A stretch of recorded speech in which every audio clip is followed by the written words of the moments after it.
우리 앞에서 계속해서 그 성막에 대해서 또 그 지붕을 어떻게 할 것이며 그 크기라든가 그걸 다 얘기했고, 또 제사장 복장 위임식에 대해서 언급하고, 이제 성막에 필요한 물품에 대해서 또 계속 지시하고 있습니다. 그래서 분향할 제단을 만들지니 곧 조각목으로 만들되 아카시아 나무로 만들고, 분향할 제단은 여기 잠깐 보면요, 분향할 제단이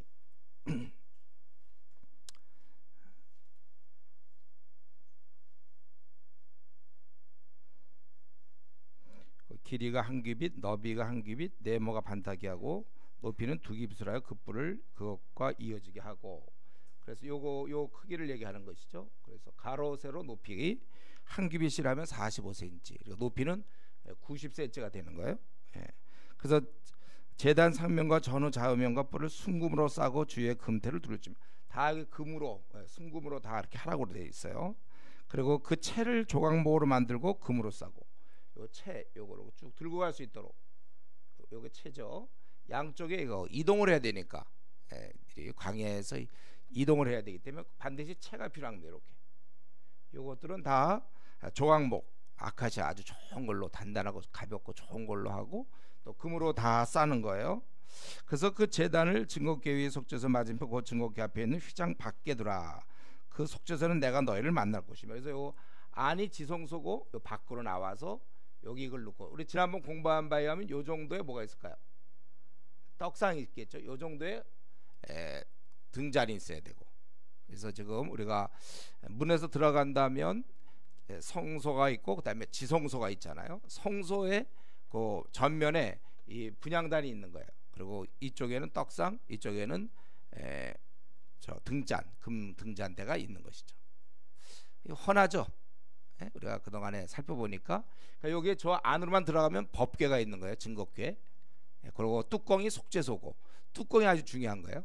그리고 이제 저 지성소에 나오자마자 여기 딱 기다리고 있어요. 그리고 조금 더 보면 이쪽에는 떡상이고 이쪽에는 이제 등잔대, 그렇게 있다.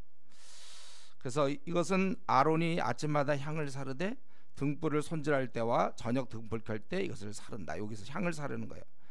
여기에 그런데 다른 향을 하면 안 돼요. 다. 그리고 여기에다가 번제 소재 드리면 안 돼요. 그거는 앞에 제단에서 하는 것이죠. 번제단에서. 또 전제수를 붓지 말라. 다른 용도로 쓰면 안 돼요. 여기는 오직 분향. 때때로 이것은 이제 성경에 보면은 기도를, 성도의 기도를 이제 의미하기도 하는데, 다른 용도는 안 되고, 아론이 1년에 한 번씩 이 향단 뿔을 위하여, 여기 뿔이 보입니까? 이 뿔이 여기 네 군데 있어요. 1년에 뿔을 위하여 속죄하되 속죄제의 피로 1년에 한 번씩 대대로 속죄할지니라. 이 제단은 여호와께 지극히 거룩하니라. 그래서 이제 성전 안에, 그러니까 성막 안에 있는 여러 물품들에 대해서 이제 다 얘기가 된 겁니다. 그리고 이런 것을 위해서, 이러한 여러 가지 일을 위해서 너희가 그 예물을 드리라는 거예요. 그것이 바로 12절에 보면 생명의 속전을 드려라. 그래서 그것은 14절에 있는 것처럼 20살 이상 되는 자는, 이스라엘 자손은 생명의 속전을 하나님께 드리게 되어 있습니다. 그것은 반세겔, 대략 한 5에서 8g 정도 되는 게 반세겔인데, 그걸 내고, 전 돈이 많은 데에서 뭐 많이 낼 거죠, 그렇게 하지 말라는 거예요. 일정하게. 또 가난한 자는 덜 내지 말며, 이렇게 돈을 내는 이유는 16절에 회막 봉사에 쓰라. 그래 여러 가지 뭐 물품도 필요할 것이고 계속되는 이런 것을 공급하기 위해서 재정이 필요하기 때문에 그렇다는 거예요. 그리고 이제 거의 마지막이죠. 노수로 된 물두멍이 있습니다. 여호와께서 모세에게 말씀하여 이르시되 17절, 너는 물두멍을 노수로 만들고 그 받침도 노수로 만들어 씻게 하되 그것을 회막과 제단 사이에 두고 그 속에 물을 담으라. 그래서 여기 이제 물두멍을 한번 이렇게 돼 있다는 거예요. 이렇게 되고 여기 이제 분리가 되는 거예요. 여기 받침대가 이렇게 있고, 이 크기는 성경에 나와 있지 않아요. 그러니까 알아서 하라는 거예요. 그거는 얼마만큼 할지 모르지만은, 그래서 그거를 그 물두멍을 노수로 만들라고 그랬죠. 받침대도 노수로 하라. 그래서 요거는 회막과 제단 사이에 두고 그 속에 물을 다음으로 회당과 제단 사이. 그래서 한 번만 더 보여주세요. 예, 여기가 지금 우리가 성막이죠. 이 안에는 이제 성소, 지성소가 있는 것이고, 요게 이제 번제단. 여기서 이제 모든 짐승을 태우고 이게 다 우리 요 가운데 두라는 거예요. 예, 요거와 성막 요 가운데. 예, 그때 이제 물두멍을 거기다 두어서 그거는 이제 씻는 거예요. 특별히 누가 씻냐면 아론과 그 아들들이 19절에 수족을 씻는 것입니다. 그래서 이렇게 수족을 씻어서 죽기를 면해야 된다. 예. 그러니까 이거는 오직 제사장에게만 필요한 용품이죠. 예. 그리고 나서 이제 뭐 모든 기구는 다 끝났고 이제 여기에 거룩한 향기름을 바르도록 보통 관유라고 그러죠. 그 25절에 그것으로 거룩한 관유를 만들 때 붓는 기름이다 그거예요. 향을 제조하는 법대로 향기름을 만들지니 그것이 거룩한 관유가 될지라. 이 관유를 만드는 향기름을 만드는데 그것은 붓는 기능이에요. 붓는 기름. 그것은 23절에 보면 상등 향품을 가지되 액체 모략 500세겔 또 그 반수의 향기로운 육개 250세겔 향기로운 창포 250세겔 계피 500세겔을 성소의 세겔로 하고 감람 기름 한 흰을 가지고 그렇게 만들어라. 다 제조하는 법이 있어요. 너는 그것을 회막과 증거궤에 바르고 상과 모든 기구 등잔대 모든 기구 분향단 번제단과 모든 기구 물두멍과 그 받침에 바를 것이며 이것을 접촉하는 자는 거룩할 것이다. 그리고 이것을 원래 사람이 바르는 건 아니지만은 30절에 보면 아론과 그 아들들에게 발라서 그를 또 거룩하게 하라는 거예요. 그리고 이제 주의점이 뭡니까? 31절에 이스라엘 조심해야 되는데 이런 거룩한 관유를 사람의 몸에 붓지 말라는 거예요. 그것은 오직 만들지도 말라고 그랬어요. 그것은 오직 거룩히 여길 것이며 만드는 자나 이것을 타인에게 붓는 자는 백성 중에 끊어진다. 이렇게 얘기했습니다. 그리고 나서 이제 향품을 만들어. 향품 이건 붓는 데 쓰는 거고 이건 향기를 이제 내는 거죠. 소합향 또 나감향 풍자향을 취해 유향을 섞되 각기 같은 분량으로 하고 향 만드는 법대로 만들고 또 소금을 쳐서 성결하게 하고 이 향들 중 얼마는 회막과 증거궤하며 둘 것이다. 그렇다고 해서 이거는 지성소는 아니에요. 지성 그렇게 들어가면 안 되고 분향당 있는 곳에 두어야 된다. 레위기 16장 12절에 보면 분향당 있는 곳에 이걸 두는 것입니다. 그리고 거룩하니 너희들이 이런 거 함부로 만들지 말라는 거예요. 냄새 좀 맡아보려고 요거를 이렇게 한번 만들지 마라 그랬댔어요. 세세한 하나님의 지시가 있습니다. 이것은 물론 물건이지만 물건 자체가 거룩한 거예요. 하나님께 드려지는 거기 때문에 인간들이 사사로이 사용하면 안 된다 그것입니다. 그래서 여기 보니까 이제 그렇게 분양할 것들 또 물두멍 이런 또 관유 향품 이런 것들을 만들었습니다. 이런 모든 것 지금 앞에서 이제 우리 계속해서 제사장 옷도 그랬고 여러 가지 성막에 관계된 모든 걸 좀 쭉 모세에게 40일 있으면서 성소를 어떻게 짓고 속죄소 그 다음에 여기에 노제단을 어떻게 만들고 이런 거 다 설명했잖아요. 그리고 지금 여기까지 이렇게 하신 이유가 무엇입니까? 하나님 입장에서는 이 아담 타락 이후에 사람들이 계속 범죄해서 더럽다는 거예요.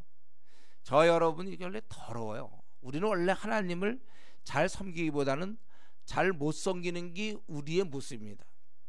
그러나 그래도 다시 또 우리 같은 인간과 관계를 맺으시려고 하나님이 지금 애를 쓰시는 거예요.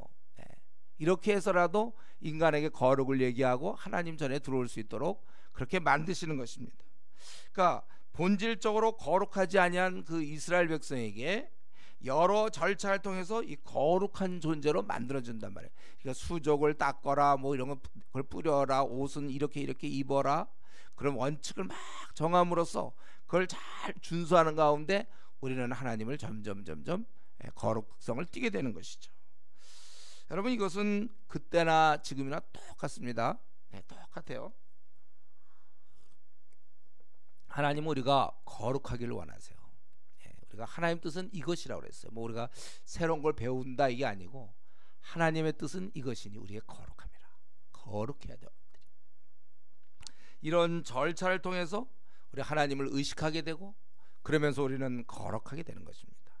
그런데 우리가 이제 실제 신앙생활을 할 때 딴 것은 비교적 쉽게 할 수 있어요. 뭐냐면 뭐 구제를 한다든가 또 뭐 봉사를 한다든가 전도도 어떻게 보면 또 그것도 좀 어떻게 보면 쉬울 수 있어요. 근데 아주 어려운 부분이 바로 이겁니다. 죄성이 많은 우리가 거룩하기가 너무 어려워요. 다른 사람을 어떻게 하긴 좋은데 내가 나와 싸워야 되는 거예요. 거룩이라는 것은 안으로의 싸움이거든요. 이게 제일 어려워요. 하나님을 온전히 우리가 닮고 거룩해야 되는데 이게 어렵다는 것입니다. 왜냐하면 끊임없이 세상이 우리를 잡아당겨요. 먹고 사는 문제로, 또 세상 친구가, 또 내 마음에 있는 욕심 때문에 욕심에 끌려서 좀 거룩해야 되겠는데 이리 당기고 저리 당기고 그러다 보니까 우리가 많이 타락하게 된단 말이에요. 그래서 사실은요, 일생에 이것 하나만 거룩을 성공해도 이거는 엄청난 승리예요. 내가 거룩하기만 해도. 물론 여기서 이제 어린 자를 돌보고 영혼을 구원하고 이게 덧붙이면 좋지만 하나님 앞에 결국 우리가 설 때 우리가 거룩해져야 된단 말이죠. 지금 우리 한국교회 많은 사람들이 미지근한 신앙을 갖고 있다는 얘기는 거룩하지 못하다는 거거든요. 근데 이 거룩한 것이 사실은 우리 에너지에 많은 부분을 쏟아야 돼. 거룩을 지키기 위해서. 제가 일단 생각하다가 이제 90%, 그러니까 내 에너지의 90%를 거룩에 쏟아야 되겠다 이렇게 이제 제가 설교하려고 했는데 그러고 보니까 그러면 10% 갖고 우리가 움직이긴 좀 그런 것 같아요. 제가 플러스 못 정했어요. 근데 하여튼에 우리가 굉장히 노력해야지 이걸 우습게 본단 말이에요. 거룩은 대충 되고 그 다음에 뭐 주님을 위한 일이라든가 자기 어떤 뭘 해본다든가 이런 게 많은데 사실은 내가 하나님 앞에 거룩한 존재, 우리 에녹과 같은 사람, 이게 실은 어려운 거예요. 바울 사도가 이거 부단히 노력했잖아요. 자기를 복종시킨다. 사실 물에 빠져 있는 사람이 그 헤엄쳐서 나오는 것이 중요하거든요. 거기에 많은 에너지를 들여요. 이제 수영을 잘하는 사람은 이제 좀 수영하면서 고개를 들고 하면 뭐 옆 사람과 대화할 수 있는지 모르지만은 일반적으로는 물에 빠지지 않는 게 참 중요한데 많은 경우 우리가 죄악 가운데 빠지기가 쉽단 말이에요. 그래서 분명히 뭐 5년 전에는 3년 전에는 1년 전에 보였던 얼굴이 지금은 교회를 안 나온다는 거죠. 지금 우리나라가 지금 일주일에 4,000명 정도가 교회를 떠난다고 그랬어요. 신앙이 있는 사람들이. 그러니까 그 말은 뭡니까? 거룩을 유지하는 건 굉장히 어려운 거예요. 여러분 이렇게 수협에 나오는 거 이거 사실은 이거 어려워하는 사람 되게 많아요. 근데 거룩을 유지하려면 우리가 에너지를 여기에 많이 들여야 되는데 이거를 놔둔 채 나 자신은 좀 놔둔 채 밖에 걸로 그래서 봉사 같은 거 참 좋아할 수 있어요. 이게 이제 자기가 거룩으로 해가지고 봉사가 나와야 되는데 이건 그냥 좀 놔두고 나는 그냥 놔두고 그게 이제 보통 일반 성도들의 모습이에요. 그래서 봉사 중심의 신앙생활. 그래서 교회사라는 봉사는 되게 열심히 하는데 정작 본인은 삶이 통일되어 있지 않아요. 아직도 욕심이 있다든가 세상에 붙은 허영이 있다든가 인정을 받으려고 한다든가 이런 게 그대로 남아있단 말이에요. 하나님은 그런 네가 뭘 막 하는 것보다 너 자신, 이전에 보면 이스라엘 민족은 자기들이 뭐 제사도 드리고 뭐 안식일도 지키고 뭘 지키는 걸 굉장한 걸로 생각했는데 우리 하나님께서는 순종이 제사보다 낫다 그랬어요. 듣는 것이 수양의 기름보다 낫다. 너희가 하나님 말씀에 순종하는 것. 우리 인간은 거룩하려고 하다가도 자꾸 타협하게 된단 말이에요.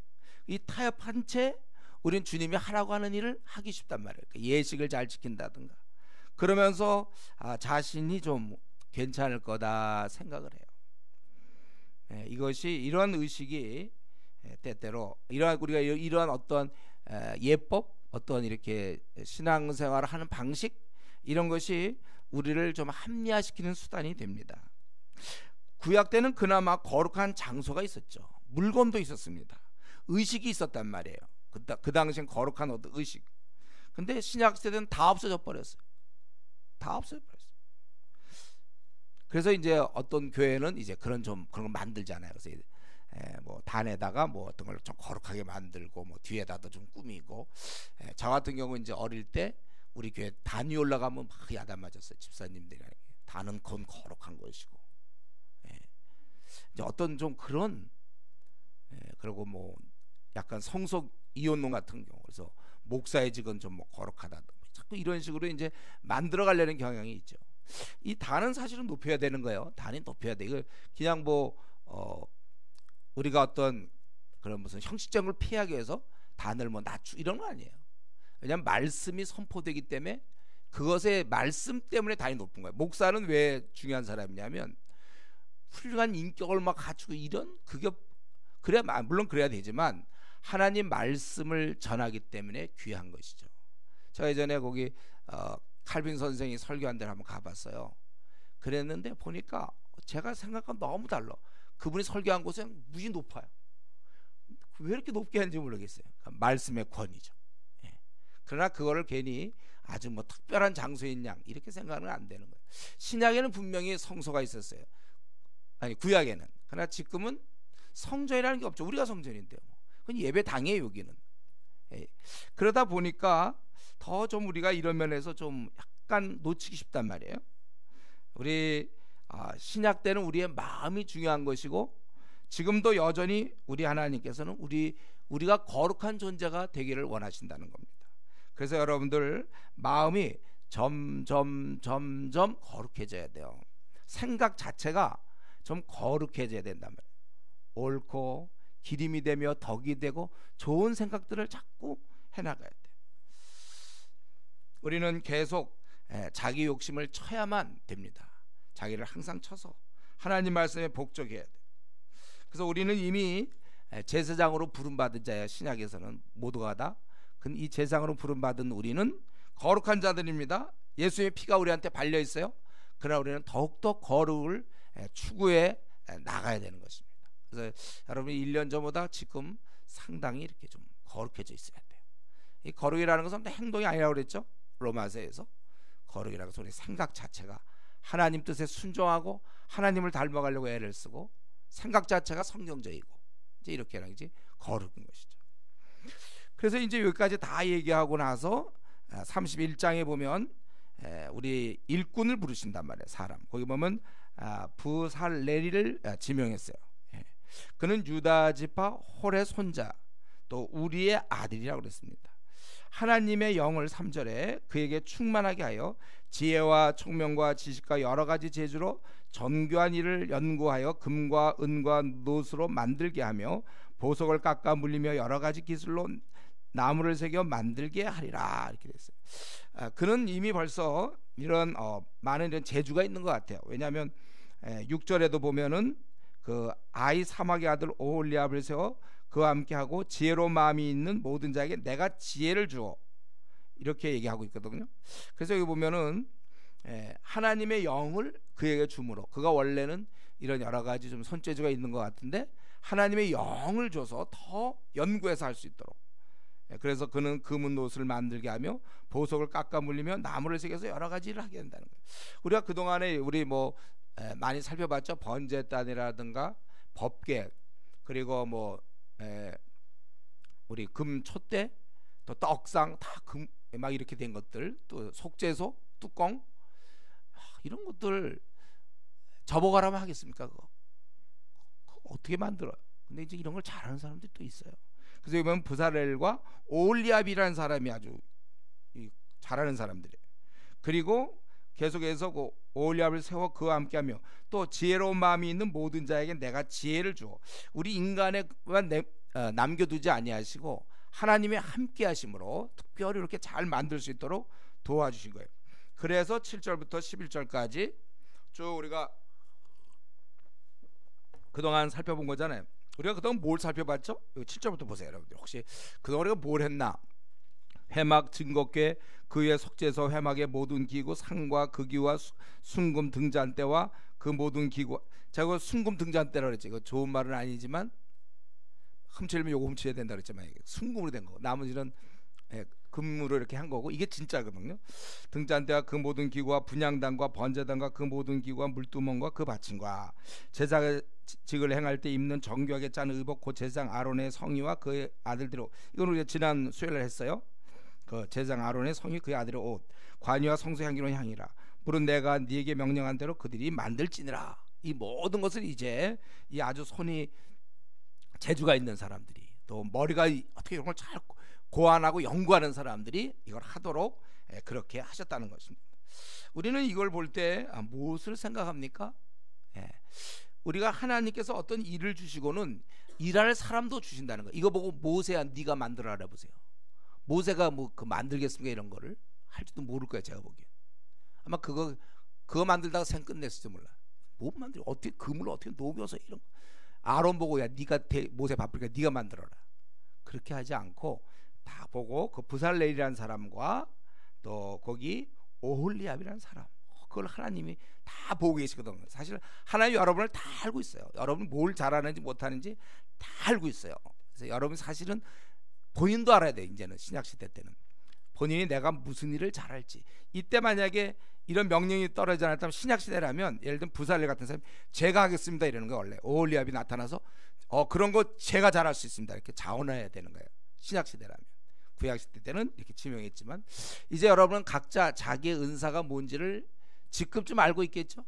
아직도 뭔지는 몰라서 이리 갔다 저리 갔다 하면 안 돼요. 한 방향으로 달리기를 하면 쫙 가야 되는 것처럼 내 남은 40년 30년 20년 내 삶은 요겁니다. 이게 이제 분명해져야 돼요. 요건 내가 잘할 수 있는 영역입니다. 멋있는 영역, 어릴 때부터 꿈 그런 얘기 하지 마세요. 어릴 때 뭐 있었어? 그걸로 하는 거 아니야 여러분들. 내가 뭘 잘하고 있는지 내 욕심이 아니라 정말로 이거는 이제 아무나 하는 게 아니라 이런 지혜와 재주가 있어야 되는데 근데 그것만 갖고 되는 게 아니죠. 하나님의 영을 그에게 충만하게 원래 이 하나님 나라의 일은 항상 하나님의 영이 함께 해야 돼요. 성령 충만함이 전제가 돼야 됩니다. 여러분들이 조장 일을 하겠다 또는 뭐 팀장을 하겠다 혹은 뭐 집사를 하겠다 뭐 목사를 하겠다 전도사를 하겠다 무슨 일을 하든지 간에 하나님 나라의 일은 기본이 성령이 충만한 가운데서 일해야 되는 것입니다. 그래서 우리 사도행전 6장 3절에도 7명의 그 직분자를 뽑을 때 어떻게 했다고 그랬어요? 그들은 지혜와 성령 충만 이 두 가지가 있었다는 것입니다. 우리는 오늘 이 본문을 통해서 하나님께서는 일거리를 주시고 이렇게 하라고 하시고 일할 사람도 주신다는 거예요. 되게 하시는 하나님 우리가 이걸 믿어야 돼. 저도 사실 이걸 믿고 앞으로 우리가 많은 비전이 있어요. 그러나 이 일을 할 수 있도록 하나님이 사람을 주실 것이다. 하나님께서 준비해 주신다. 우리에겐 이런 믿음이 있어야 돼. 그럼 우리는 일을 벌릴 수가 없어요. 우리가 꿈을 갖고 있고 우리 주은혜 교회만 하더라도 많은 비전이 있어요. 이걸 이루려면 정말 준비된 성령 충만한 사람들이 필요한 거예요. 그래서 여러분들이 777을 해야 될 이유가 그래야 성령 충만하게 말씀과 기도로 충만해져야 우리가 정말 뭐 청소년 사역이든지 뭐 직장 사역이든지 또 뭐 의료 쪽의 사역 뭐 법조인 사역 또 뭐 어린이 사역 또 이단 종파와의 싸움 뭐 저 불교 대책 불교 개정위원회 뭐 이런 수많은 사역 여러분들이 만약에 다른 데 가서는 여러분의 재주와 은사가 좀 뭐 이런 거 가지고 능력 가지고 하세요. 그거는 그러나 교회는 그런 재주만 있어도 되는 게 아니에요. 오히려 그런 사람 일 맡기면 싸워요. 다른 사람하고 받아야 되는데 서로. 그래서 우리가 항상 우리가 이 하나님의 일은 성령 충만한 가운데서만이 하나님의 영이 함께해야만 가능하다는 것입니다.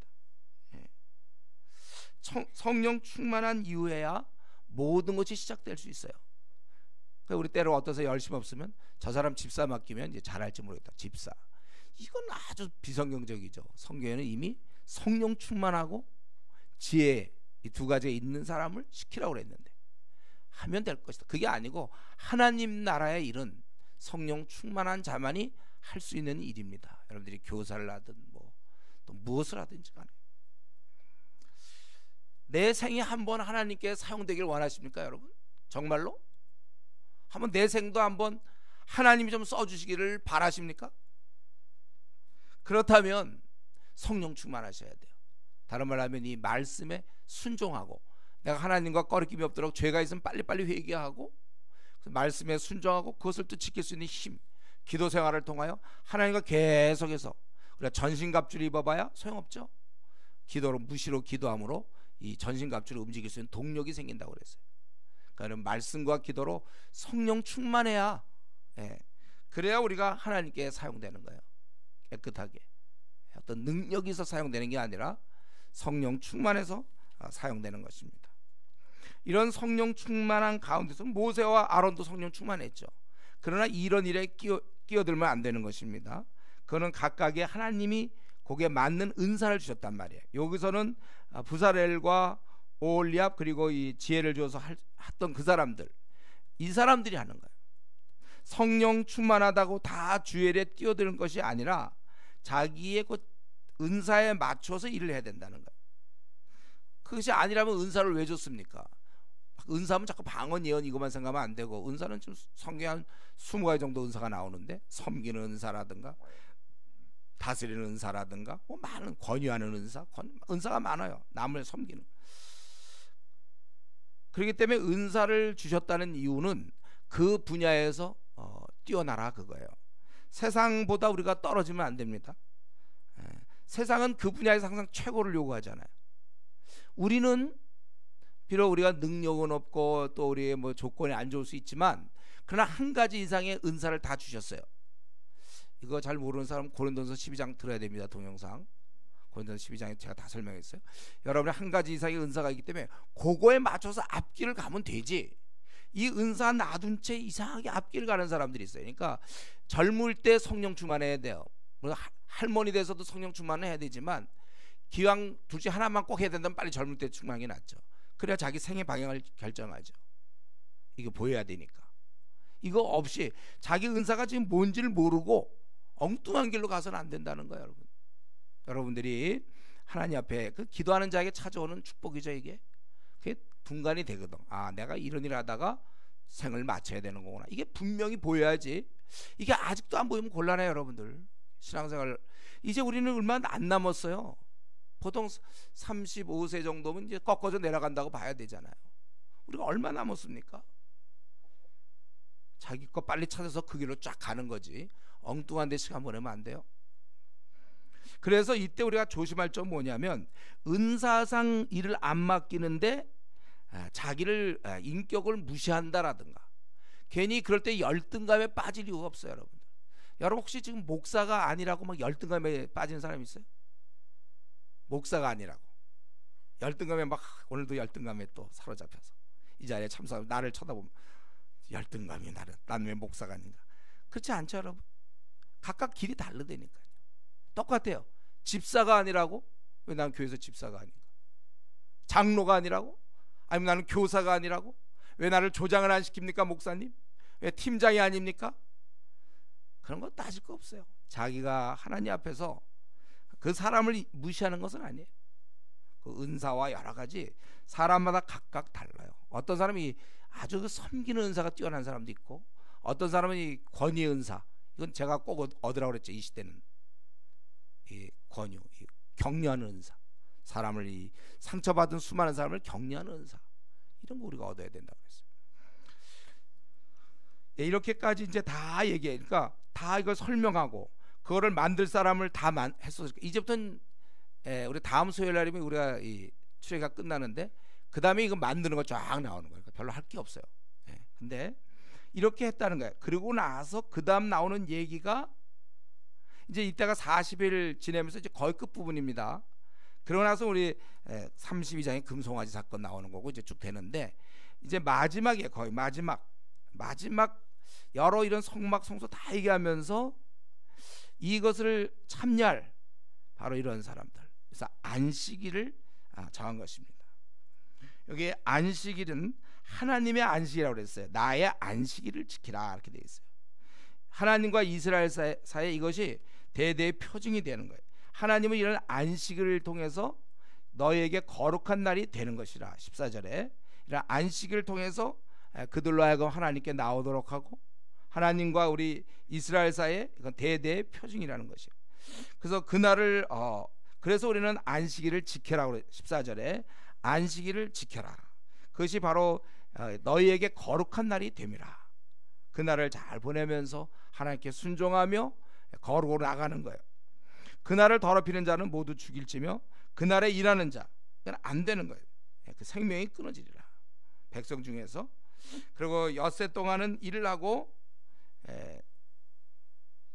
안식일에 일하는 자는 반드시 죽을지리라. 그러니까 7일은 거룩해서 일하면 안 되는 것이죠. 이 원리는 지금도 마찬가지예요. 보통 우리 몸이 6일 일하고 하루 쉬는 게 좋은 거예요. 근데 자꾸 요즘은 5일, 주 5일 하고 이틀 쉬려고 하고 이런 건 좋은 게 아니에요. 여러분들이 어떻게 하든지 6일은 일할 생각을 해야지 자꾸 쉬려고 그러면 안 된다는 거예요.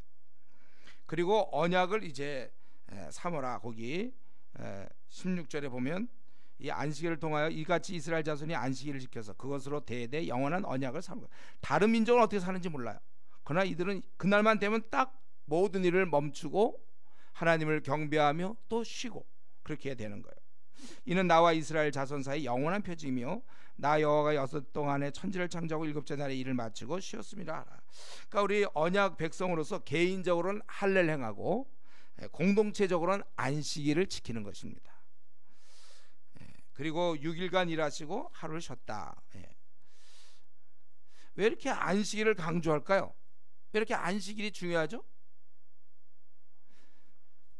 우리 앞에서 성전, 성막, 기구, 제사장 등을 다 말한 뒤에 이 안식을 말씀한 것, 이것이 종국은 이게 하나님과의 교제며 이게 하나님과의 쉼이에요. 이게 우리에게 필요한 거예요. 사실 앞에 이런 얘기 쭉 한 것도 이 모든 제도가 왜 필요했냐면 하나님과의 교제고, 하나님과의 교제 나누는 자의 특징은 안식이란 말이죠. 안식. 원래 우리 인간은 죄 용서를 받았고 하나님과 만나고 우리가 교제를 나눈다면 그 결과는 안식일 수밖에 없는 것입니다. 우리는 이런 시간을 통하여 다시 한번 내가 왜 사는 거죠? 내가 왜 이렇게 아침 일찍 일어나서 저녁 늦게까지 일하고 또 자녀를 기르고 왜 이렇게 수고하고 직장생활 이렇게 애쓰며 먹고 살고 왜 우리는 매일 일을 해야 됩니까? 우리 인생에 알아야 될 것은 원래 우리는 이게 아니었어요. 타락한 이후에 주어진 거예요. 그래서 우리가 이 안식일을 기억함으로 우리 본래 신분을 생각하는 거죠. 우리는 원래 이렇게 수고와 애씀으로 사는 사람들이 아니었습니다. 그러나 타락 후에 그래서 안식을 사모하는 거예요. 이 안식을 사모한다는 것은 우리의 본향을 사모하는 거예요. 우리의 원래의 모습을 사모하는 거예요. 우린 지금 어쩔 수 없이 일을 해야 되고 일을 하더라도 아주 심하고 고된 일을 하게 돼 있단 말이에요. 수고와 애씀이라고 표현하고 성경은 나그네 길, 곤고한 길을 가는 거예요. 그래서 이 안식 때마다 원래 우리는 나그네 곤고한 삶이 아니라 원래는 주 안에서의 평강이며 휴식이며 안식이구나, 그걸 자꾸 생각하고 떠올리고 이런 시간을 통해 하나님과 교제하고 이렇게 하면서 우리가 살아가는 거예요.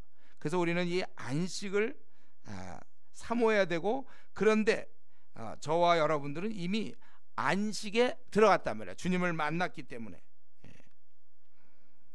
그래서 사실은 우리는 매일이 안식이 되는 거예요. 어떤 날 개념보다도 우리는 매일매일 안식의 상태에서 살아가는 겁니다. 예수님을 만난 자는 이미 천국 백성이 되었기 때문에 천국 백성의 삶을 살아가는 거예요. 구약에서는 이제 그걸 가르쳐 주는 겁니다. 그래서 우리는 우리가 타락했기 때문에 이런 성전이나 성막, 기구, 제상이 다 필요했지 타락만 안 했어도 다 필요 없는 거예요. 곧바로 하나님과 교제, 안식, 평강을 우리는 늘 누리는 것입니다. 이것이 정상적인 신앙인의 삶이에요. 저 여러분이 지금 제대로 신앙생활을 하고 있다면, 그렇다면 마음에 기쁨이 있는 거예요. 마음에 평강이 있고 위로부터 그런 안식이 있는 거예요. 그러니까 마음이 불안하고 뭔가 삶 자체가 재미가 없고 또 뭔가 그게 뭘 의미하냐면 하나님과 지금 관계에 뭔가 막혀 있는 거예요. 하나님과 관계가 잘 될 때는 깊은, 왜냐하면 주 안에서의 평강이거든요. 평강은 이 땅에 없어요. 그건 하늘로부터 내려오는 거거든요. 그렇기 때문에 내가 지금 평강을 누린다면 하나님과 관계가 좀 잘 되고 있는 것이고, 내가 평강이 없거나 어떤 기쁨이 없거나 어떤 만족이 없다. 그건 지금 하나님과의 관계에서 문제인 것입니다. 아주 간단해요.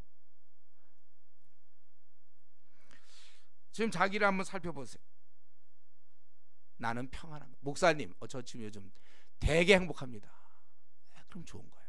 우리 수련회 때 보면 끝날 때 되면 사람들이 많이 좋아하잖아요.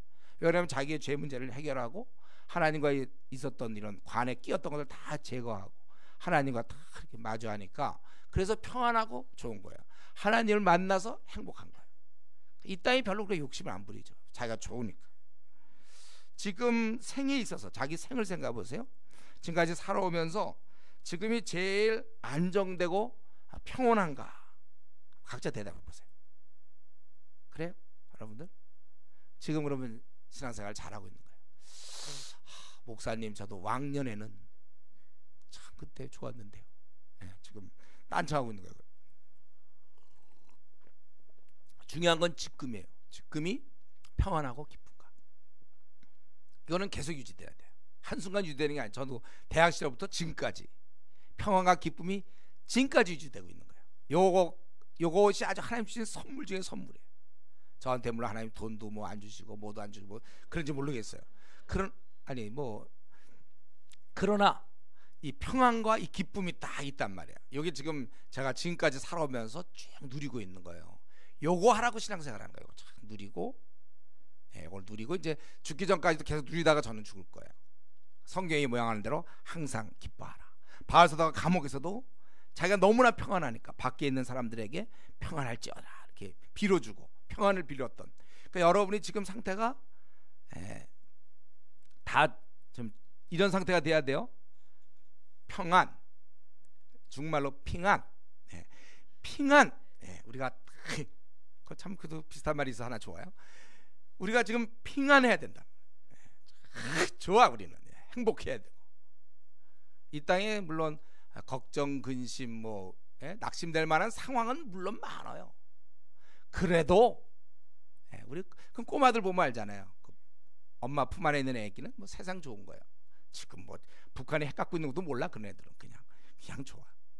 부모 품 안에 있는 애가 제일 좋은 것처럼 우리는 주님 안에서 이 평안을 어떤 상황이든지 누려야 되는 것입니다. 그래서 이게 제가 보기에 의도적으로 제일 마지막에 안식을 딱 넣었은 것 같아요. 이러한 모든 것이 결국은 안식을 위함이에요. 하나님과 이게 뭐 어떤 번거로운 것 같죠? 제사드리고 그러나 그걸 통하여 깊은 안식을 누린다는 것입니다. 그래서 이 교제의 결과 우리는 특별히 예수님이 십자가에 죽으심으로 하나님과 화목시켰는데 이 화목을 누리는 자는 지금 참 자유롭고 평안하고 좋은 것이고 만족하는 것이고 행복한 거예요. 그렇지 않은 사람은 어떻게 되죠? 오늘 철학기도 하는 거죠. 될 때까지 하나님과 뭐가 막혀 있는가 그걸 뚫어야 되는 겁니다.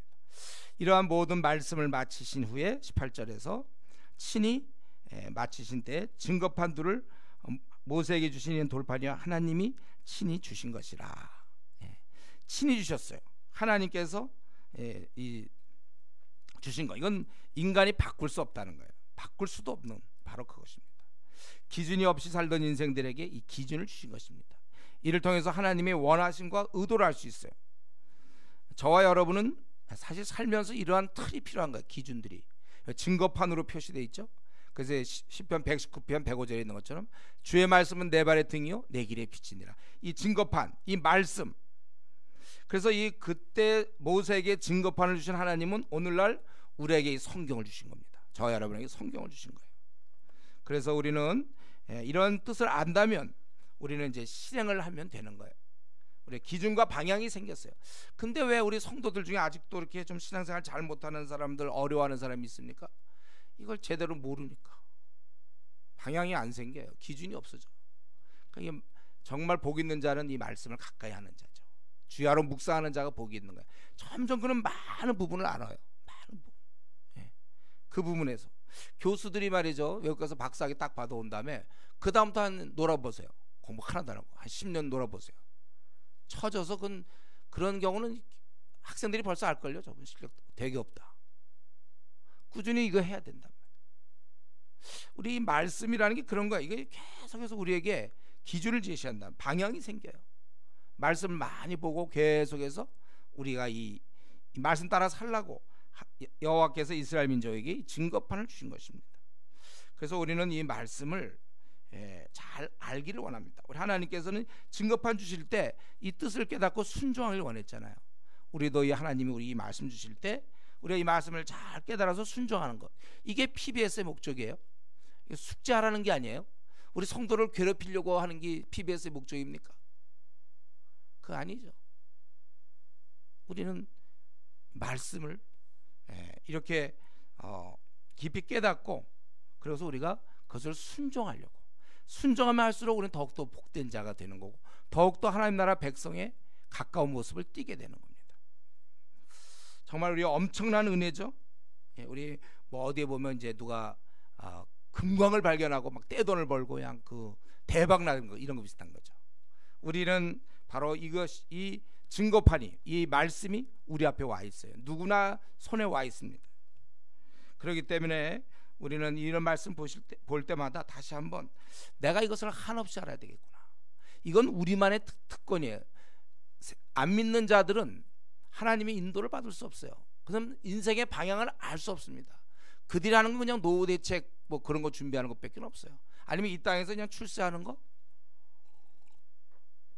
뭐 쉬는 날 여행 좀 다니는 거. 우리는 우리만의 특권은 말씀을 우리가 맡았다는 것입니다. 그렇기 때문에 우리는 이 하나님 말씀을 마음판에 이제 새기고, 그 당시에 돌에다 기록했지만 우리 신비에 기록했다 했잖아요. 우리 마음에 이것을 새기고 깨달은 말씀대로 행하는 것, 이게 우리 신앙생활의 요체입니다. 신앙생활의 본질이에요. 하나님 말씀을 듣고, 계시의 종교니까 말씀을 듣고 말씀대로 순종하며 사는 것, 이게 아주 제일 중요한 거예요. 그런데 우리가 이 바쁜 시대를 살면서 이것저것 다 하면서 이렇게 경건생활에 힘쓸 수가 없어요. 이것저것 다 하면서 언제 성경을 읽고 성경을 묵상하고 성경을 연구합니까? 우리가 소도 사야 되고 밭도 사야 되고 장가도 가야 되고 친구도 만나야 되고 또 게임도 해야 되고 뭐 할 게 너무.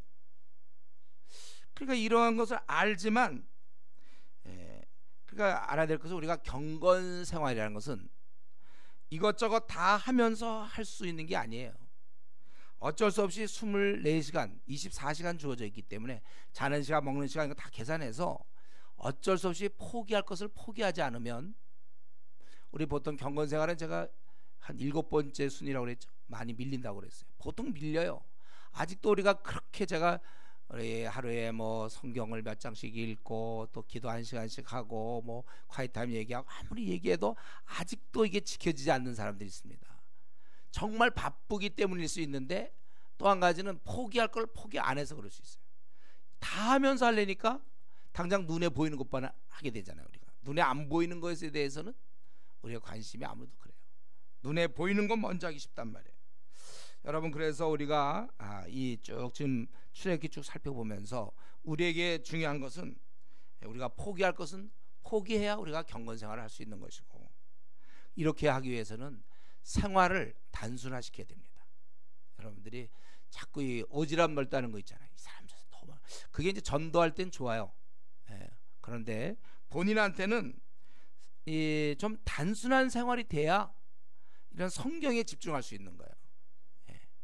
자, 우리 자녀 교육할 때 얘기했죠. 자녀 교육, 애들을 공부 잘하게 할 수 있는 비법이 무엇인가?